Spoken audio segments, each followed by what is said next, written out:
বাচ্চা ফিট তো ব্যবসা হিট, কিন্তু সুস্থ ও এ গ্রেডের বাচ্চা পাবেন কোথায়? সুস্থ বাচ্চা চিনবেনই কিভাবে? সব প্রশ্নের উত্তর জানতে আমাদের সাথেই থাকুন। আজকে আমরা চলে এসেছি বগুড়া সদরের সান্তাহার রোড নামাজগড় কবরস্থানের 4 নং গেট সংলগ্ন বগুড়ার সব থেকে বড় বাচ্চা উৎপাদন এবং বিপণন কেন্দ্র বগুড়া পোল্ট্রি অ্যান্ড হ্যাচারিতে।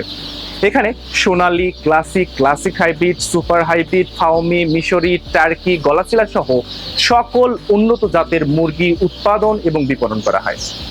আপনারা যারা বাংলাদেশের বিভিন্ন জায়গা থেকে বাচ্চা নিতে চান, তারা অবশ্যই স্ক্রিনে দেওয়া নাম্বারে যোগাযোগ করতে পারেন।